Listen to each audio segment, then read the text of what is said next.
क्या आपने कभी गौर किया है कि जब कोई जंगल बिल्कुल खामोश हो जाए तो इसका क्या मतलब होता है? जब परिंदे बोलना बंद कर दें, जब हवा की आवाज भी रुक जाए, जब आपको सिर्फ अपने दिल की धड़कन सुनाई दे। क्या यह सुकून है या कोई खतरा? क्या यह सिर्फ कुदरत का एक लम्हा है या फिर किसी ऐसी मखलूकन की मौजूदगी का इशारा जो आपको देख रही है लेकिन आप उसे नहीं देख सकते? अगर आप वाकई असली और खौफनाक कहानियों के शौकीन हैं तो अभी इस वीडियो को लाइक करें और चैनल को सब्सक्राइब कर लें। आपका एक क्लिक अगली कहानी को हकीकत बनाता है। चलिए अब इस कहानी को वहीं से आगे बढ़ाते हैं जहां असल खौफ शुरू होता है। राज एक फोटोग्राफर था, 30 साल की उम्र, दिल्ली में रहता था। उसका काम था नायाब जंगली हयात की तस्वीरें खींचना, लेकिन पिछले 2 सालों से उसका काम ठीक नहीं चल रहा था। पैसे खत्म हो रहे थे और सबसे बुरी बात यह थी कि उसका नाम लोग भूलते जा रहे थे। एक रात राज सोशल मीडिया पर एक पोस्ट देख रहा था। यह पोस्ट एक अमीर कलेक्टर ने डाली थी। पोस्ट में लिखा था कि जो शख्स उत्तराखंड के खास जंगल से एक नायाब सफेद शेर की वजह तस्वीर लेकर आएगा उसे 50 लाख रुपए का इनाम मिलेगा। 50 लाख। राज के दिल की धड़कन तेज हो गई। ये रकम उसकी सारी परेशानियां खत्म कर सकती थी। राज ने फौरी तौर पर उस कलेक्टर को मैसेज किया। अगले दिन सुबह उसे जवाब मिला। कलेक्टर ने उसे जंगल का नक्शा और तफसीलात भेज दी। साथ में लिखा था कि वो शेर सिर्फ पूर्णिमा की रात को नजर आता है। अगली पूर्णिमा 3 दिन बाद थी। राज ने फौरी तौर पर अपना सामान पैक किया। अपना बेहतरीन कैमरा, लंबी लेंस, टॉर्च, खैमा, खाना और एक छोटी सी चाकू भी साथ रख ली। 2 दिन बाद राज उत्तराखंड के एक छोटे से गांव में पहुंचा। गांव का नाम था कालीवानी। यह गांव पहाड़ों के दरमियान बसा था। गांव में सिर्फ 20-25 घर थे और लोग बहुत कम बात करते थे। राज ने महसूस किया कि लोग उसे देखकर फौरी तौर पर अपनी निगाहें हटा लेते हैं, जैसे वो उसे देखना नहीं चाहते। राज एक छोटी सी चाय की दुकान पर रुका। दुकान पर एक बूढ़ा आदमी बैठा था। उसके बाल सफेद थे, चेहरे पर गहरी लकीरें थीं। राज ने पूछा कि क्या यहां कहीं रुकने की जगह मिल सकती है। बूढ़े ने उसे ऊपर से नीचे तक देखा, फिर आहिस्ता से कहा कि तुम यहां क्यों आए हो? राज ने जवाब दिया कि मैं एक फोटोग्राफर हूं, मैं सफेद शेर की तस्वीर खींचने आया हूं। यह सुनते ही बूढ़े का चेहरा सख्त हो गया। उसकी आंखों में डर और गुस्सा दोनों नजर आए। बूढ़े ने कहा कि यहां से वापस चले जाओ बेटा, यह जगह तुम्हारे लिए नहीं है। राज ने मुस्कुराते हुए कहा कि मैं जानता हूं कि जंगल खतरनाक हो सकते हैं, लेकिन मैं तैयार हूं। बूढ़ा उठ खड़ा हुआ। उसने राज के करीब आकर उसके कंधे पर हाथ रखा। उसकी पकड़ सख्त थी। बूढ़े ने आहिस्ता आवाज में कहा कि सुनो बेटा, वो शेर जो तुम ढूंढ रहे हो वो शेर नहीं है, वो कोई और चीज है। कोई ऐसी चीज जो इंसानों को पकड़ती है, उनकी रूह छीन लेती है। पिछले 10 सालों में 7 लोग इस जंगल में गए, किसी की लाश भी नहीं मिली, सिर्फ उनका सामान मिला। राज ने बूढ़े के हाथ को हटाया। उसने कहा कि शुक्रिया चाचा जी, लेकिन मैंने फैसला कर लिया है। बूढ़े ने सर हिलाया। उसने कहा कि ठीक है, जंगल के करीब एक पुरानी कोठी है, वहां तुम रुक सकते हो, लेकिन याद रखना पूर्णिमा की रात जंगल में मत जाना। शाम ढलने से पहले राज उस कोठी के सामने खड़ा था। कोठी पुरानी थी, 2 मंजिला, दीवारें पत्थर की थीं, खिड़कियां टूटी हुई थीं। कोठी के सामने एक बूढ़ा आदमी बैठा था। वो एक लकड़ी की कुर्सी पर बैठा था और अपनी आंखें बंद थीं। राज ने उससे करीब जाकर कहा कि नमस्कार चाचा जी। बूढ़े ने आंखें खोली। उसकी आंखें धुंधली थीं। राज ने अपना तारुफ कराया और कहा कि मैं सफेद शेर की तस्वीर खींचने आया हूं। बूढ़ा चुप हो गया। फिर उसने गहरी सांस ली। बूढ़े ने कहा कि मेरा नाम है राम सिंह, मैं यहां 50 सालों से रह रहा हूं। तुम जिस शेर को ढूंढ रहे हो वो शेर नहीं है बेटा। राज ने पूछा कि तो फिर वो क्या है? राम सिंह ने जवाब दिया कि वो एक लानत है। बहुत साल पहले इस जंगल में एक औरत रहती थी। उसका नाम था देविका। वो बहुत खूबसूरत थी, लेकिन उसकी रूह खराब थी। वो जानवरों को तकलीफन देती थी। एक दिन उसने एक सफेद शेरनी के बच्चे को मार दिया, सिर्फ मजे के लिए।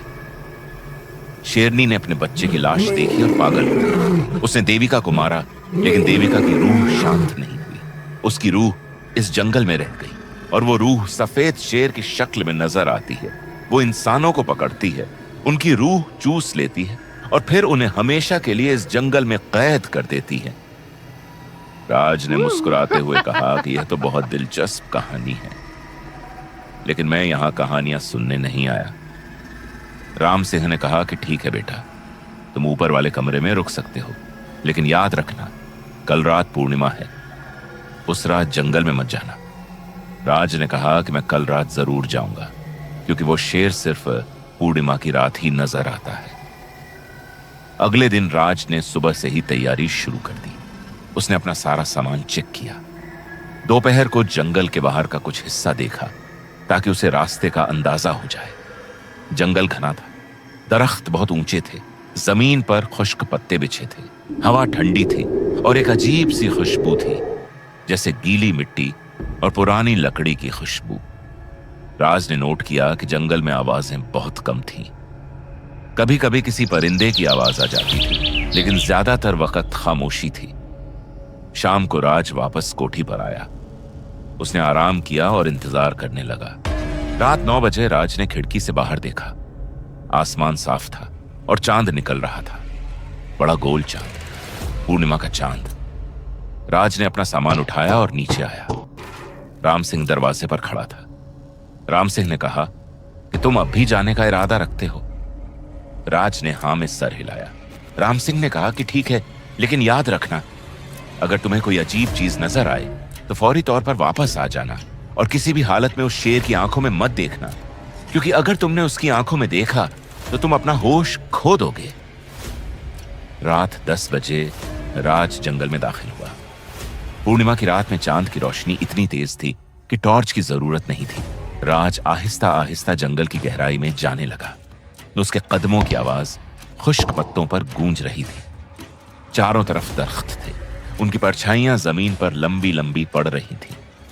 1 घंटे बाद राज एक खुली जगह पर पहुंचा। यह जगह एक छोटी सी पहाड़ी के ऊपर थी। यहां से पूरा जंगल नजर आ रहा था। चांद की रोशनी में जंगल चांदी की तरह चमक रहा था। राज ने यहां अपना कैमरा सेट किया। उसने एक पत्थर के पीछे छुपकर इंतजार करना शुरू कर दिया। 15 मिनट गुजर गए। फिर अचानक राज ने कुछ सुना। एक आवाज, बहुत धीमी आवाज, जैसे कोई सांस ले रहा हो। राज ने चारों तरफ देखा, कोई नहीं था। फिर आवाज आई। इस बार आवाज करीब थी। राज ने अपना कैमरा उठाया और लेंस के जरिए चारों तरफ देखना शुरू किया। और फिर उसने उसे देखा। 50 मीटर दूर एक बड़ी चट्टान के पास एक सफेद शेर, बिल्कुल सफेद। उसकी खाल चांद की रोशनी में चमक रही थी। जिस्म बहुत बड़ा था, आम शेर से दुगना बड़ा, और आंखें सुर्ख थीं, बिल्कुल सुर्ख, जैसे आग के 2 शोले। राज के हाथ कांप गए, लेकिन उसने खुद को संभाला। यह मौका था, 50 लाख का मौका। राज ने अपना कैमरा उठाया और फोकस किया, और जैसे ही उसने लेंस के जरिए शेर को देखा, उसने महसूस किया कि शेर भी उसे देख रहा है, सीधा उसकी आंखों में। राज की सांस रुक गई। शेर की आंखें सिर्फ सुर्ख नहीं थीं, उनमें कुछ और भी था। एक गहराई, एक अंधेरा, जैसे वो आंखें किसी और दुनिया का दरवाजा हो। राज ने तस्वीर खींच ली। क्लिक! शेर अपनी जगह से नहीं हिला, बस देखता रहा। और फिर उसे एक आवाज सी सुनाई दी। राज! यह आवाज औरत की थी, बहुत नर्म आवाज। राज ने चारों तरफ देखा, कोई नहीं था।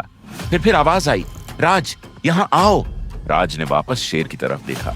शेर अब खड़ा हो चुका था। उसकी सुर्ख आंखें राज में गड़ी हुई थीं।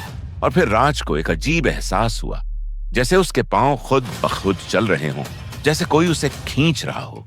राज, आ जाओ, मुझसे मिलो। यह आवाज अब उसके दिमाग के अंदर थी। राज ने अपना सर हिलाया। उसने कोशिश की कि अपने कदम रोक ले, लेकिन उसका जिस्म उसकी बात नहीं मान रहा था। वो आहिस्ता आहिस्ता शेर की तरफ बढ़ने लगा। शेर भी आहिस्ता आहिस्ता उसकी तरफ चल रहा था। दोनों के दरमियान फासला कम होता जा रहा था। 40 मीटर, 30 मीटर, 20 मीटर। राज का दिल जोर जोर से धड़क रहा था। उसके कानों में खून की आवाज गूंज रही थी। 10 मीटर, और फिर अचानक कुछ हुआ।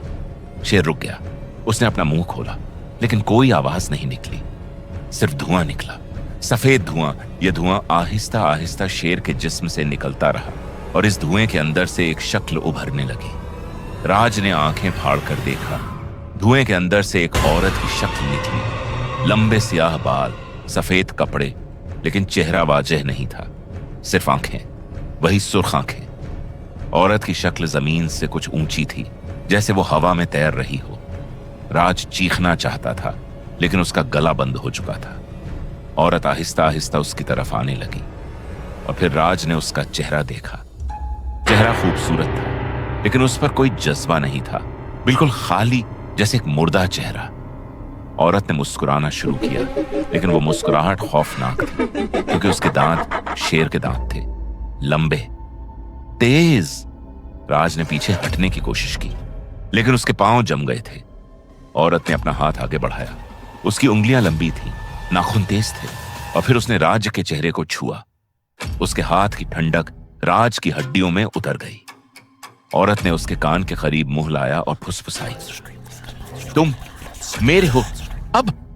राज की आंखों के सामने अंधेरा छाने लगा। उसने आखिरी कोशिश की।